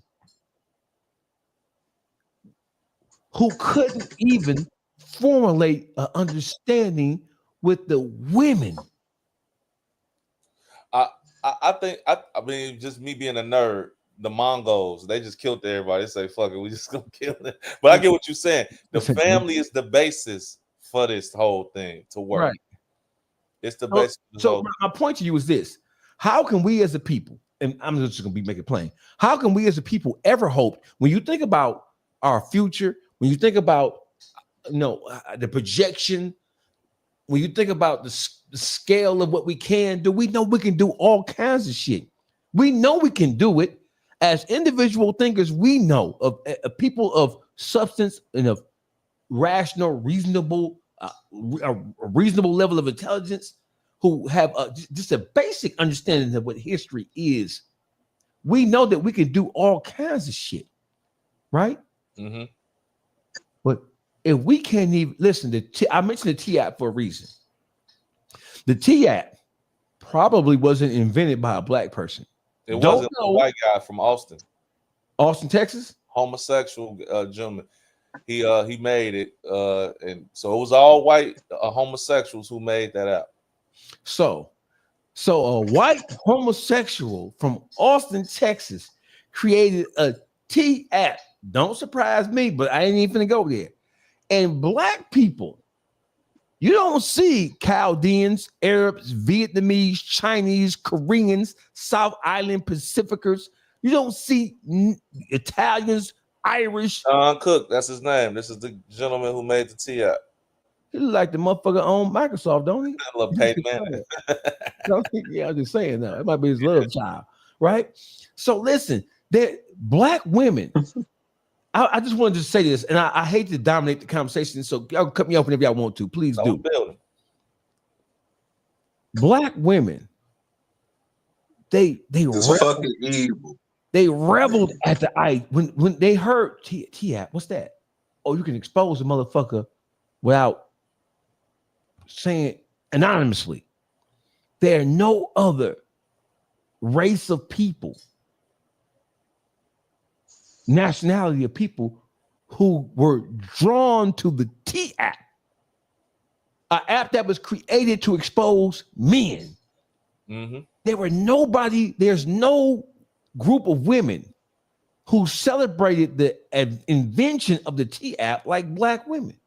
Black women were busting nuts when they heard that there was an app where they could anonymously expose their men. Yeah. Nobody took to that shit like Black women. So my point is this: when you have a dynamic like that, where we are so against each other to the point to where our women will jump on an app created by a white gay male from Austin, Texas, and they have utilized the T app more than any other nationality. I don't know this to be a fact. No, that's it. That's true. We made it number one. How can we ever be a nation of productive people when we can't even build a cohesive relationship with our women, and everybody outside the Black community knows that we can't do it? I'll be honest with you. I go back to history. Look at the Moors in Spain. I mean, we have to take that approach. That's why I hear a lot of people knock the passport bros, but for the continuity of our race, I think it is very important that Black men in America start, and they're doing it, have a global viewpoint on this whole thing. I mean, look at the stats. I believe that women outnumber men 8-1 right now. You know what I'm saying? So right now, I mean, I'll just be honest with you. If you look at phenomenon like Afrotech, it's another one in Atlanta. Last year was in Houston. I mean, you had dudes they could have any woman they wanted. Well, let the brother speak, because I know you've been waiting. No, but listen though. Let's be clear. Are you Passport bro. hold on, bro. Listen. To give up on Americanized Black women. No. I cut my. That's cool. Look, it's still gonna be the same if you bring that bitch over here. She's gonna be Americanized. But when I said American, she's gonna be Americanized, and she ain't coming back. Yeah, but what I'm thinking about is this. See, let's not look at it from the traditional passport bro lens, like, oh, I'm marrying for love. Let's just talk about from the listen. White families marry for political reasons. Like, I'm just looking at it from that standpoint. And you look at, okay, how do I ensure that my bloodline, the continuity of my loins as a Black man, continues through these annals of time? Let's not even talk, whether this bitch gonna do whatever. That's I won't say it's irrelevant because it's your point. That's an alternate point. What I'm saying is this: is right now, truly, I know a lot of men that don't desire. You saw Brother Paul Pierce say, I really don't desire to have a marriage, a traditional marriage. I want to be able to establish myself and be able to move in this space. Kevin Samuels was very dangerous, because what Kevin Samuels did is explain to Black women what white society views them as in relation to what value is. Like right now, with this DEI thing, you look at the report, 300,000 Black women lost their job, all in the DC Beltway. Prince George's County is the richest county in the country for Black people. So yes. What is that the signal of? Right now, those positions that people thought they had on that side are diminishing, and it's going to keep going that way. Listen. Black men could take their USD and go anywhere across the world. And like you said, brother, if you make good decisions, I wouldn't be fearful of bringing a woman over here Americanized. At the end of the day, if it doesn't go, continue to move forward. I don't think that should stop black men from having a global mentality, not necessarily for prostitution and go get a chick for $50 and have your way with it. I'm talking about the That's what Boogie talk about. That's Boogie's a savage. But she only go That turn ain't even up what I. to, That ain't what she I was only talking go about. but for No, I'm talking about in general. But for the most part, she only gonna consume what you tag her around, what you put her what you affiliate her with. She gonna grasp off some of her own, but if you affiliate her with that, it's like having a child. A child only picks up bad things from what they taught. Kids pick up from what they taught. Listen. Black women, by and large, their mentalities. No, he said woman bring a woman from another country. I get you, but the passport mentality is this, just so we're on the same page. The passport mentality is, hey, black man, listen, bro, the passport mentality was born out of black American, African American men feeling like black women are unmanageable and unserviceable and have been programmed to be against us in such a way that we could never be fruitful and successful and multiply with them. So the whole passport bro mentality is, hey, if the sisters from America who've been conditioned and Americanized and corrupted by the lack of positive male role models and the lack of father and grandfather figures, if they don't work for you, go get you a bitch from Colombia. They're Afro-Colombian. Go get you a woman from Peru. She's African Peruvian. Go get you somebody from a culture where the women still look up to, honor, and respect their men. Go get you one of them. That's where the whole passport bro mentality comes from. I don't think nothing wrong with that. I think I know some listen, one of my guys, his name is Jamel. Jamel is one of the most powerful people in the world of entertainment. He has traveled the world from Phuket, Thailand to Colombia. Right?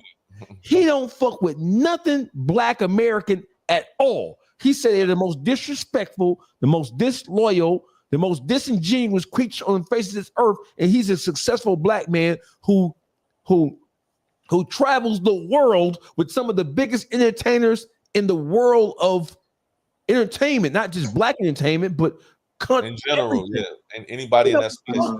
Because he says that black women in America are so programmed to go against black men that he said he don't got time to try to raise or groom or reprogram nobody. So that's where the whole passport bro shit come from.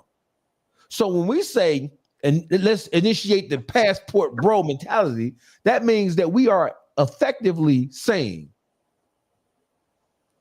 expand your horizons, because what we have as a pool or of women, they're gonna be against us. They're gonna move against us.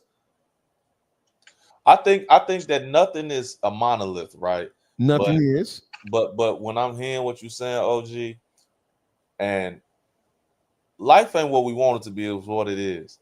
Racism, white supremacy, Jim Crow, these situations from slavery, these stories. I went to the University of Illinois, man. We had to read them slave narratives for class. That shit it'll break your fucking heart to hear what great grandma and great grandma went through and all that stuff. And it transitioned to a point, and black women still held us down in the moments. I'm not gonna point fingers. I don't know where the shift changed, but I'll be honest with you. By and large, most black women in America are not cooperative in a team building format with young millennial Gen Z, Gen Y, Gen A black men. And they tired of it, man. Like, they are seriously tired of it. This ain't a bashing black woman type of thing, but I think right now, when we at war, I mean, look at when you basically got DC about to be overran. I truly believe that young black men should have a more global approach to dating, finance, historical approaches and stuff. And I'm not a Pan-Africanist by any stretch of the imagination, but I do think we need to have a more global approach. I know in cities like Miami, where it may be a more mixed, New York, people have different. I'm from the city of Chicago. Most of our people from Mississippi. So, you know, a lot of us, I remember when I started being around people that weren't African American primarily, it was a hard time adjusting to them. You just want to chill. And then you start growing and say, damn, well, I could be around this woman and it don't got to be sexual. I could just do some work or be some casual, whatever the case may be. Like black men have been, I mean, most black people, let's be real, most black people, this the whole thing about segregation that I don't understand. It's like we did all of that and we still be around niggas all the time. Nations gather. You see Trump talking to the Chinese. You see the Chinese with the Germans with the. We are so compartmentalized. That's why we truly. I'm gonna be honest with you, and I'll shut it down. We need. I'm not necessarily. I'm for reparations. I don't think it's gonna happen like that. But we need some true repair for that slavery system that them Europeans put down. I'm not talking about the Spanish. I'm not talking about the other groups. I'm talking about them Anglo-Saxon, British, English Civil War vets. When they came up out of that and put that system down here and did that internal breeding, that got to be really studied. Not the roots part. I'm talking about that systemic part because it got us such in a twist. Like that Willie Lynch thing, whether they say it's true or not, we cannot recover from that. We got a lot of black women and black men. I can't see us getting out of this next 20 years with the YN culture, with the sexy reds, and what black women perceive as. But that's where it started. You said it right there. That's the whole key. What you said. The YNs. If we reach the youth, if the youth wake up, if we get one of the youth that's popular to wake up, that's how you change the momentum. You feel me? Because they follow each other. They not go follow me and Dogface. L said they not go follow us. We too old. You feel me? But if we get one of them youngest, see, even when we did have the leaders, the Black Panthers, Huey P. Newton, all them, they was kids. People don't even realize that. When they started the Black Panther Party and all that, them boys was 15, 7 to 17 years old. Well, none of them grown. You know what I'm saying? So it's always been about the youth can make the change. But what was so important about that is, I just keep it real with you. Shit. I think about, let's say Huey Newton, at a certain point, they like, man, I'm not finna be no nigga saying boy. I'm like it that heat had to be there for them to make that move. A lot of it was this black professor. He was and like, you know what? That heat there with our youngest, but they got them generating that energy towards each other. I disagree, big bro. I disagree. The heat ain't there because niggas think it's sweet. Niggas feel like, okay, I could watch the Chiefs and the Rams play. I could play Xbox. It ain't white supremacy. Ain't that bad? I can go to the TikTok. That's how they thinking. Like they right, ain't okay, in that aspect. white You're right in that aspect. They didn't see the real. Listen, they didn't when see he say heat. When the brothers say heat, he mean that society forced black people to congregate and to coalesce with each other because society wasn't an open and inviting place for us. So we had to parlay with and each that's other. the thing. Like, niggas, you better go up, nigga. You looking at me? We're like, we was like, that's the whole thing about in truth that we got to talk about the American South from a realistic standpoint, because I look at Ray Dalio, and Ray Dalio do all the financial reports and stuff. And he had a report on slavery. He said, man, that slavery system they put down, that shit it wasn't even no economically viable system because it created no customers, because it was just pure extraction. So now you got people thinking that, oh, we literally are over these motherfuckers for all these years, to the point where it was no more money being made by white people. And the majority didn't get money like that. But the fact is like they really was like, you know what? At this point, we not even making no money. We just beating these niggas into submission. I want to talk about this to the point where in Brazil, you had what you call the Confederados, where these motherfuckers left and went to Brazil and ran a whole slavery system for another 20 years that wasn't about no money. It was just a death camp where they was killing niggas. That's a whole nother conversation. But the point I'm trying to make is, that heat led to black innovative thought. Because you got to think, when you got heat on you like that, it's like every move you make got to be above and beyond. We had some of the best shit. The literacy rate from black people from 1865 to goddamn 1890, 1900 something was like, it was like 30, it went up to 90. That's genius level. We got literate in damn the whole, I'm talking about period. So I'm saying that to say is that these niggas ain't feeling no heat for real. I'm talking that heat with them damn dogs who's out there and little Right. black girls get blowed up in churches and shit. Imagine you a church motherfuckers get blowed up. Like them white folks was stepping about what they believe. They was killing, murdering, raping about what they believe. I'm talking about in that 1930s to 60s era when they felt that shit was gonna be repealed. Oh, hold my on, bad. brother. So SAS Palm says stereotyping and profiling all black women and black men. You sound like the enemy. Let me answer that. I'm gonna leave your comment up.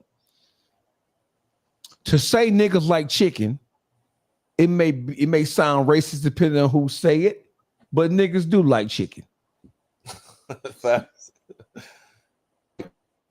And then you said, and we said nothing is a monolith. So that's just a lie. We said nothing is a monolith. Like, is the brother frozen? I don't know. It's dog froze. Yeah. It's me. I'm here. Yeah, dog. Yeah, Yeah, now you dog. Oh, yeah. You back. I'm back. So listen. Yeah. Having a frank, open, unencumbered conversation about the truths that exist in terms of the black male, female interpersonal relationship. Having a frank, open conversation, free of distraction, free of game playing and word games. That is not stereotyping. That is not profiling. That is putting the truth of what our situation is on the floor for open discussion. It's a healthy discussion because we as black men and black women have a problem. We don't respect, appreciate, love, convalesce, coalesce, and we certainly don't peacefully exist with each other. If you think I'm lying, look at any black community across this country and look at the condition of the niggas they're in. 100%. What the fuck are you talking about? And you may not be fucked up, but we fucked up. Yeah, it's a group. It's a group dynamic. Hey, listen, hey, Brother L. Brother L said the passport bros. That flew over the majority of y'all, not y'all as in Palace, that flew over the majority of the audience's head. What is the passport bros? The passport bros, it is an active collective of men, black men, who have national symposium conferences, who travel the world and who are promoting and propagating black men. If you feel like that the black women in America, who are your natural counterparts from a historical point of view, if you feel like they have been conditioned and programmed against you so much so to where you feel like you can't become your best self with a mate, then go and choose a mate from some other nationality or culture. Fuck that means fuck black women. The passport bros ain't fucking with no daughter of the former slave master who's been conditioned and groomed by white America. Woo! And that's what we not talking about. Like, that's what this really is. It is so powerful what you just said. And man, I'm not gonna lie, man. It's some really great black American women out here, man. They really are. But I'm telling you, bro, by and large, the toxic nature of what's really going on is just profound. Now, I want to have no. I want to have you come back tomorrow. Absolutely. And I want to have a conversation about the whole passport bro movement. I want to be able to play some videos from YouTube because that's a conversation. that That's I've a big never really conversation. heard discussed For real. No, on I'm gonna give you the other end of it that's even more powerful. You got the female part, right? Affordable housing. Bro, listen, We know that. I've remote seen work, all of that. Let's talk the facts. I'm in the city of Chicago. Detroit fares a little better. LA is outrageous. New York is insane. insane. Well, if you like I said, if you were born in 2010, you are 14 or 15 years old right now. In 5 years, you will be 20 years old. Where y'all gonna live? You're not gonna make 3 times the rent. No, you're not.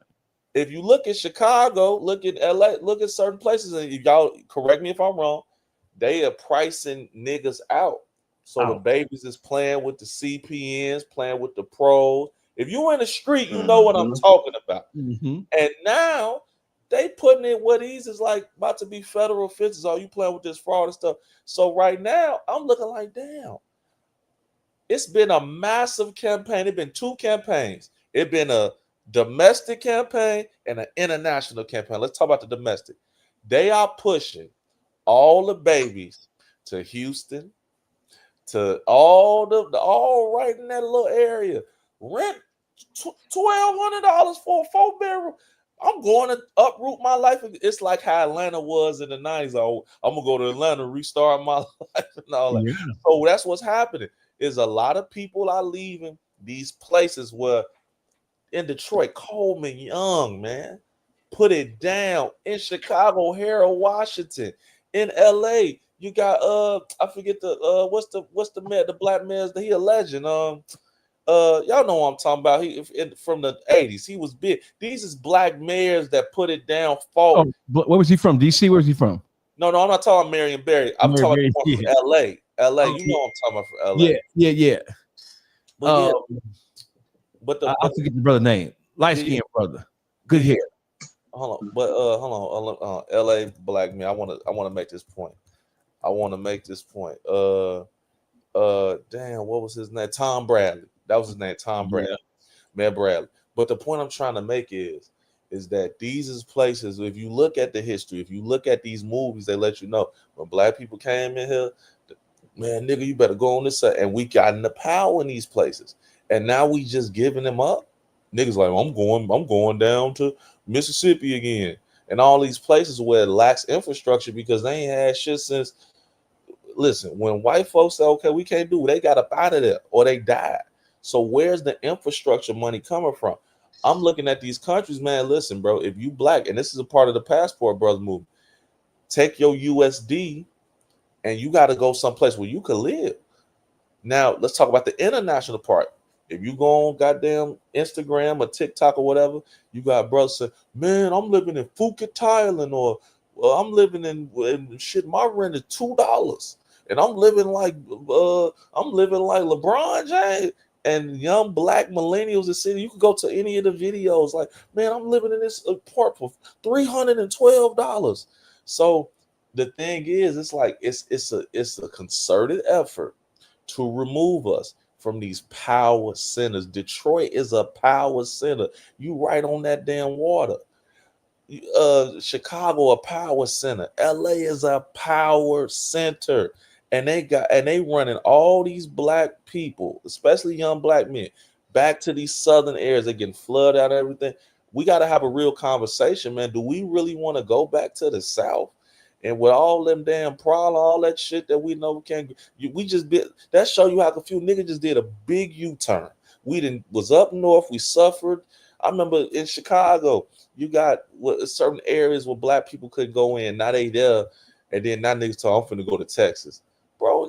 That's an insult to your grandma. They could have not got hit upside the head with a damn, you know what I'm saying? So now niggas want to go back. They left them niggas in slavery, which spawned Juneteenth. Them hunkers like, oh, don't tell them niggas they ain't in slavery no more. That's where the whole Juneteenth thing comes from. Niggas was steal. So that's what I'm saying.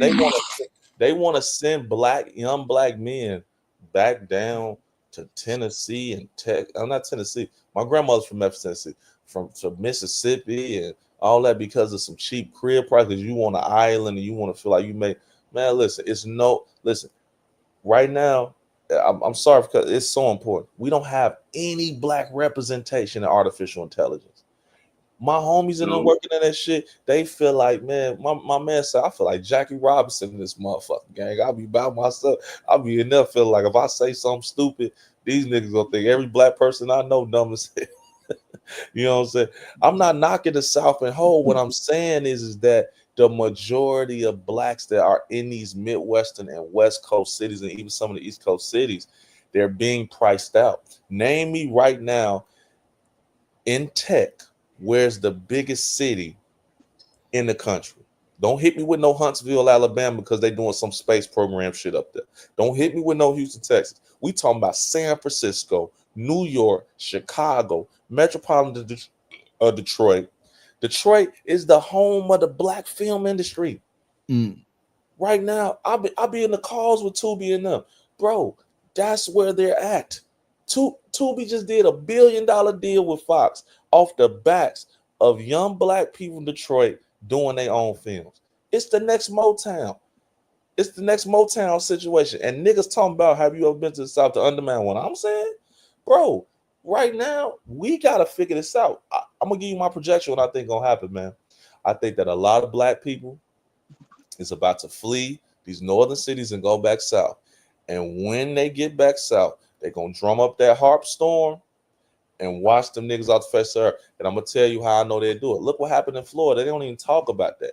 In the Florida panhandle. But see, this is bigger than gentrification, because gentrification is, oh, we're going to make some of these areas white. No, we talking about displacement, homie. Displacement. I'm talking about you just not there no more. You know what I'm saying? That's what it is. So when you look at states like Michigan, you got to support that, because, for the most part, shit, in my opinion, like I said, the music industry guys are doing well. The film industry, you have a black economy. It's like Atlanta in a sense.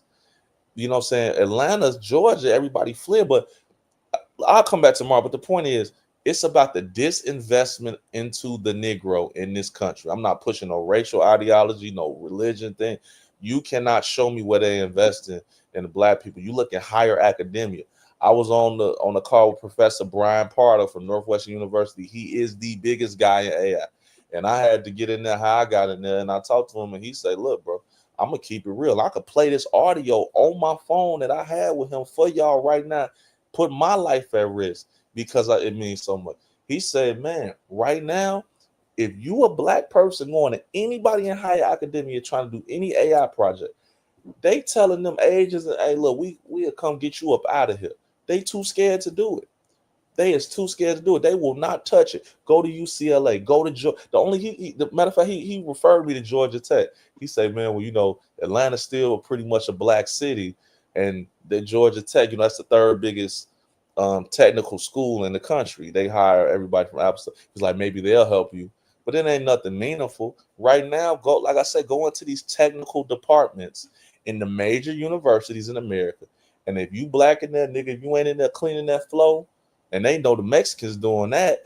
So, I mean, like, what does a nigga do? If you ain't there scoring no touchdown or dunking no basketball, they going to call them people and say, hey, bro, get them up out of there. So we got to have a real conversation. We need to, and this is another thing too. Y'all be talking about fuck the Africans. Hey, bro, the Africans is the ones that's the priority minorities that are in OpenAI, in Google, in Apple. And we done told them all, nigga, y'all ain't shit. Fuck you, you tether. No, it ain't. We told them that. What they did was they painted. No, I'm not disagreeing with you. Just hear what I'm saying, OG. I'm not saying you right. I know what you're about to say. You right. What I'm saying is now they like shit. I'm not fucking with no nigga, no way, because that's what they say. Oh, we hire some black people, but now we can't get hired in to these big tech firms because the Africans are the blacks in those spaces, and we told them fuck y'all. I'm just being honest with you. Well, let me say this about that, right? See, because I come from an upper managerial background. It's just a little known fact about me. I was the site operations manager for GM Powertrain plant in Toledo, Ohio, right? It was GM's test site for a robotic movement period. I think it was GM's first fully automated, fully robotic plant in the world. I was site operations manager when they converted over to having robots do the majority of the work, including high-lows, trucks that were controlled by sensors in the floor, everything, right? Once a month, we had what we call a PSRB meeting, where the department heads from all departments on the facility came to the meeting. We met with the UAW president, whose name was the local 400. His name was Ray Woods. We met with the plant manager, the assistant plant manager. All department heads were there. I was a department head, right? I was in charge of the entire physical 2.5 million square foot facility, inside and out. Some of my biggest naysayers were Nigerian engineers who gave me the most motherfucking problems. I had never had a relationship or never been in the workings, because I'm a brother. I ain't gonna get into it, right? But I had never worked with any Africans in any meaningful way until that time. I had more pushback. I had more doubt and more resentment that came from the Nigerians who were the engineers for the entire plant than anybody else, because the Nigerians have a preconceived notion, and I think that black people in America, and I'm gonna make this point, we're gonna finish this up, we'll come back tomorrow. Black people in America, when you examine the relationship between blacks and Africans, specifically the Africans who are into tech, who are into, right, the AI, from the Nigerians specifically, right? Period. Right? I think we were shocked to learn that a lot of the Africans who are not Africans in diaspora, they don't like Americans. They don't consider us Africans. They don't consider us a part of them. They consider us Americanized niggers, and they treat us as such. So I think the dynamic that exists in the distrust and the anger and the resentment that exists between blacks and Africans who are now living in America and operating in America, it didn't come from us, because think about it. We were enslaved, right? In chattel slavery. But the Africans in Africa were colonialized by Europeans, and they were fed the same anti-nigger sentiment that white America was fed about us. So when you have Africans coming from different parts of Africa who are not in the know, they look at black Americans like because America did a good job by broadcasting the most negative aspects about being black in America throughout the whole world. Blacks are lazy, they shiftless, they own drugs, they pimp. They ain't to be trusted. They ain't to be trusted. So a lot of Nigerians come over here, they already have preconceived, pre-programmed ideas about who black people in America are. Yeah, I want to say one thing, because I know I'm glad you said that. Now that's where I was going with it, L. That's what I was about to say. Yeah, I apologize for cutting you out too, because my thing is this: I have an even more distorted and warped view of it. I think that black Americans, and I have some Nigerian and Ghanaian friends and big bros, we have to have a real conversation and sit down with West Africans, Southern Africans, even East Africans, Africans that are, I would say, from Kenyans, stuff like that. I don't think we have that same problem with, like, especially the South Africans, because we basically had the same situation between apartheid and Jim Crow. You know what I'm saying? They had a similar situation. The only difference is that they were the majority. So that's even crazy. It was 80% of them, and then they let them people get down on them like that. You know what I'm saying? But that's not the point. No, you know, I think we have a more of a solidarity with them.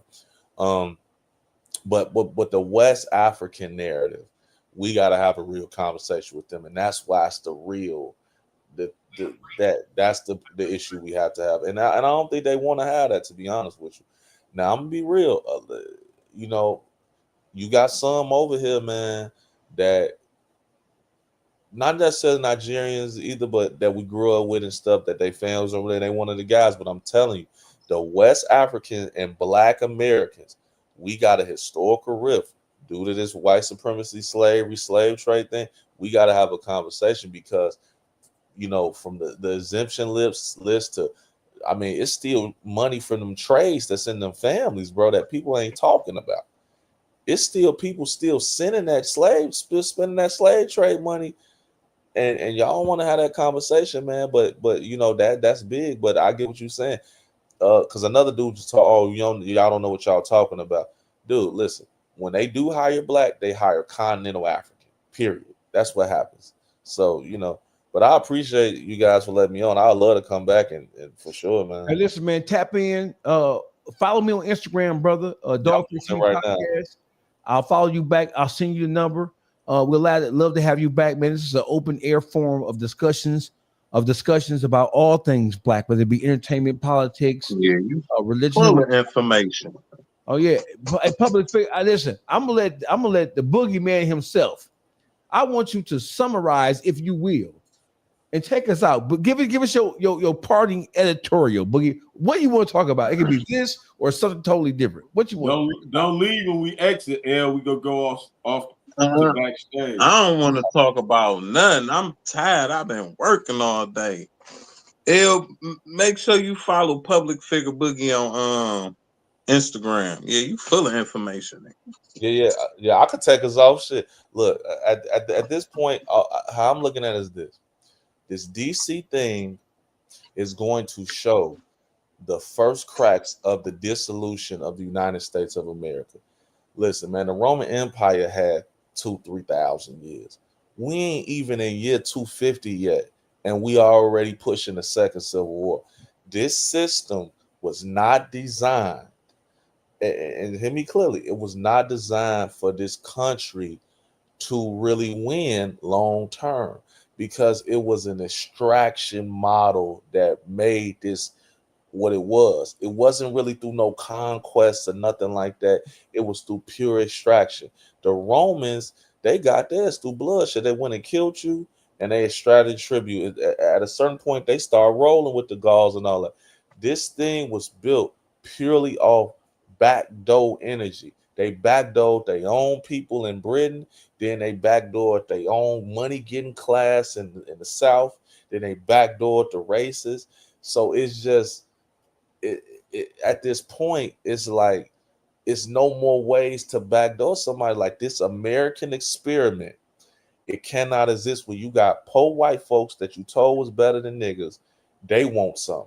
The black Americans want some because you just had them enslaved for all these years. Now you got Mexicans coming in. You done told everybody all the money was here. This thing cannot stand as is no more. So my you know what my recommendation to black people, now I love to touch on it, is this. Everybody having a global conversation. You got the Asians who got a second crack at it because they gunpowder is what gave the Europeans the shit to run the world.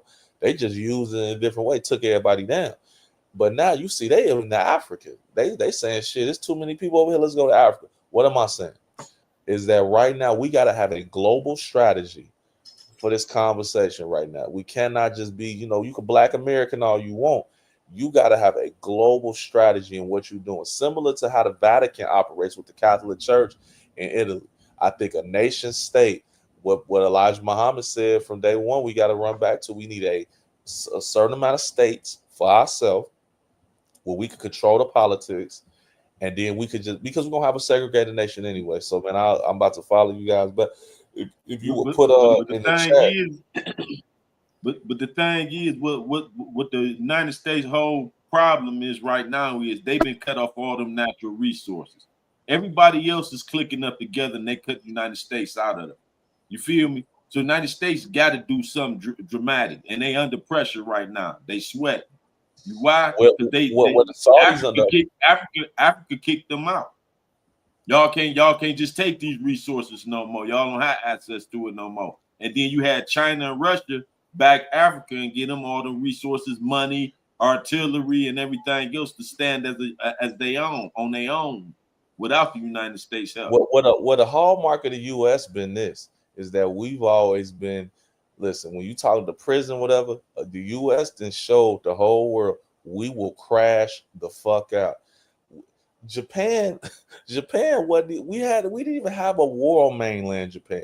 We just killed everybody over just to prove a point. Like, bitch, we will fuck. We don't care. We ready to die about this shit. We'll kill everybody.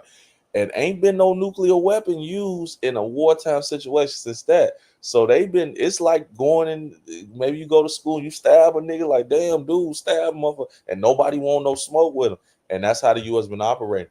The U.S. don't produce nothing, like you said, brother. What natural resource do we produce? We are a consumer society. This is ancient Rome. They got cut out of the diamonds and the gold, the platinum, and then the thing, I don't know what that material called that they use for these computers and the cell phone and all that. What is it? Yeah, they cut them out of that. So all these things that's going on right now, these events, that's why. What their next play is, I can't say, because they liable to do anything under pressure. But this is what that's their main problem right now, is they got cut out of them natural resources, and that was the lump sum of our income, import and export. That's why they call themselves doing the tripe, and making them go up on all them prices of import and export. Then you feel me?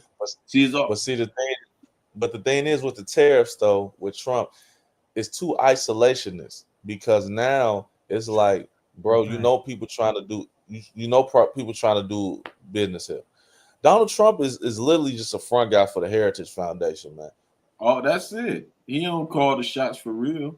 Now what's so crazy is I could see them letting him hit the dirt just to prove a point, because he the white Obama. He is the white Obama, man. Listen, I'm gonna make a prediction on here.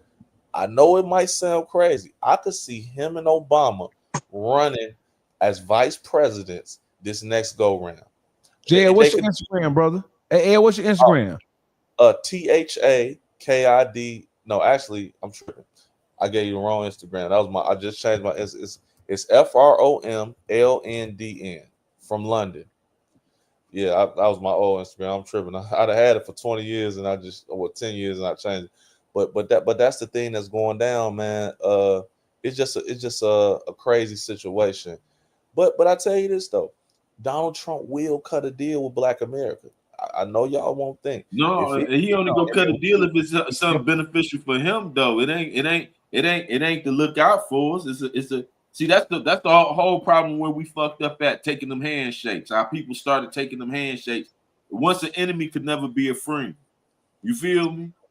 And that's where we fucked up at. We've been tricked.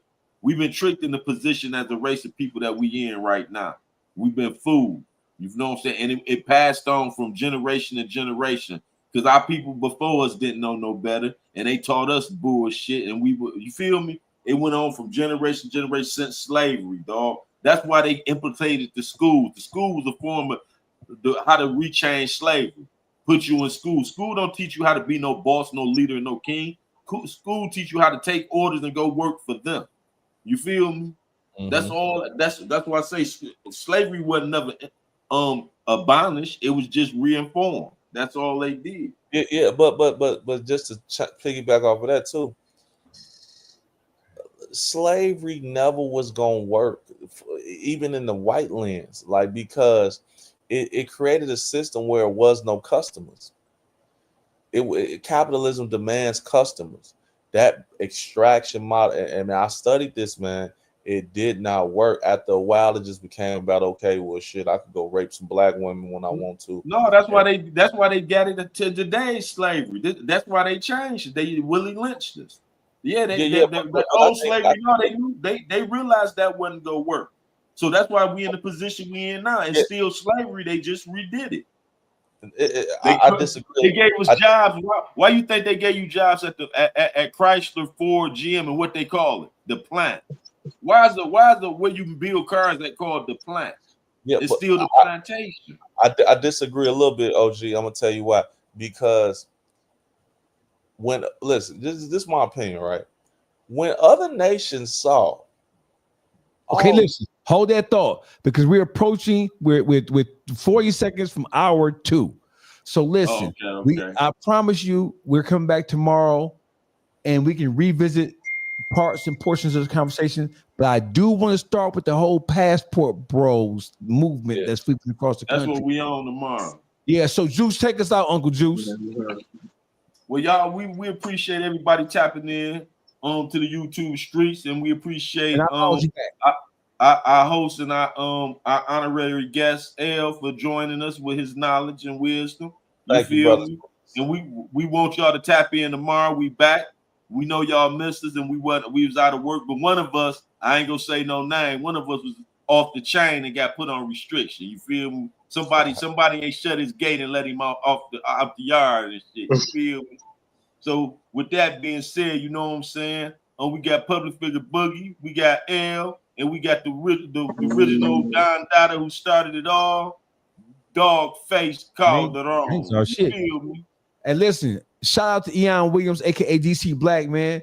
Hey, listen, I love y'all. Peace. Wonderful conversations. Good men talked about things that matter. Y'all have a good night. Be safe. Peace.